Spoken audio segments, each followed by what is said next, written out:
Hi, Marilyn here, and I'm back with Saturday Sampler. So this is block 3 for February, and we're doing the Storm at Sea block.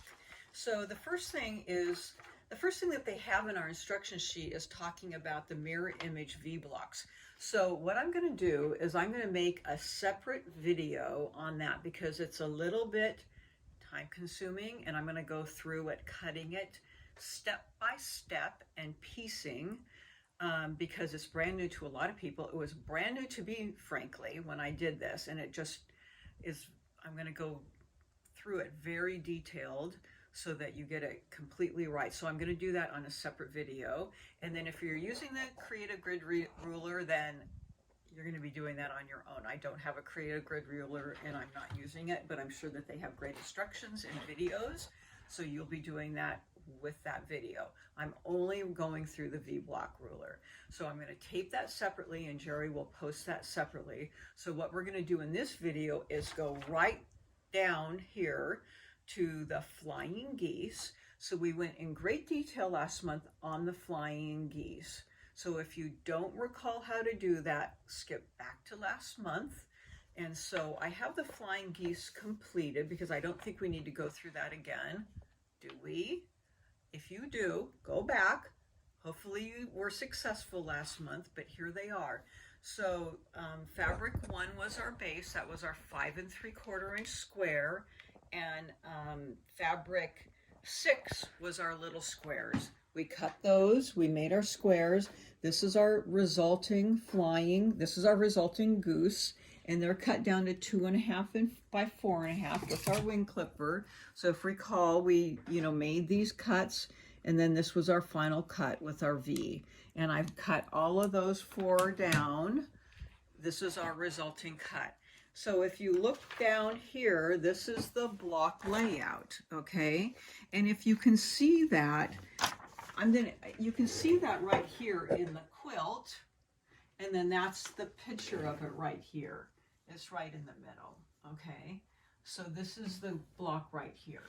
So I have it laid out here. So you take your blue, oh gosh, what is that? Fabric 8, which was our 4.5 inch square. And we're always working in 4.5 inch segments. So here's our 4.5 inch square, our 2.5 by 4.5. And then this is our layout of our block.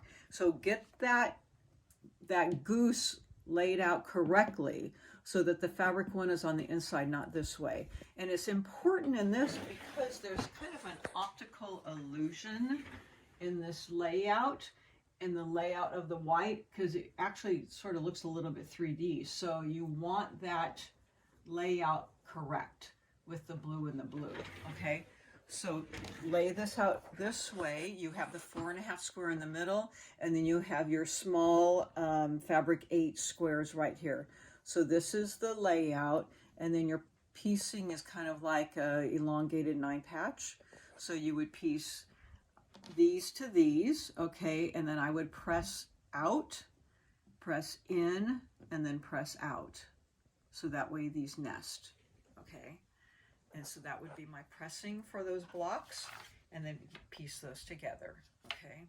So hopefully that makes sense, and I'm gonna kind of put those away, push those away. So now if you turn this to the back, you have a double square and a square, and you have to make 4 of these. I know, hooray, right?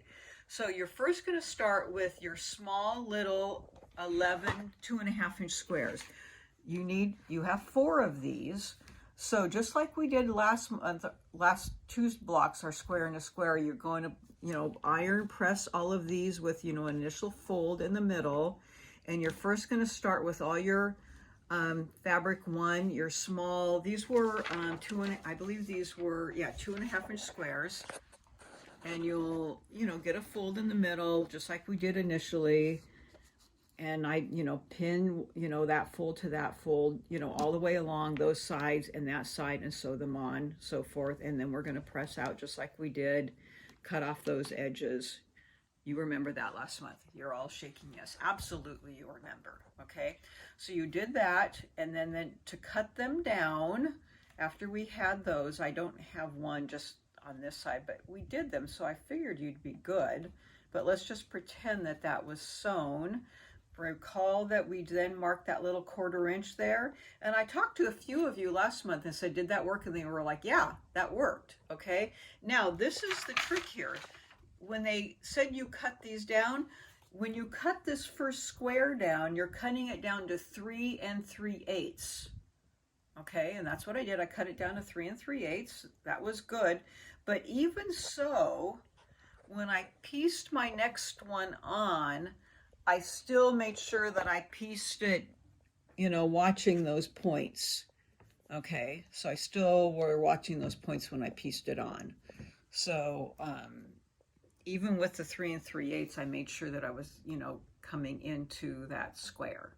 Okay, so pay attention to that. So once you have those made, you're going to have double the amount of your fabric 13, the dark ones, because they're going to go on this side. So the first thing I did then, once I had this done, is I put this on this side and fabric, oh, what are they? Fabric 2, and then fabric, I'm sorry, I get lost in all the fabric numbers. I think this is fabric 11 on opposite sides. So you start with that.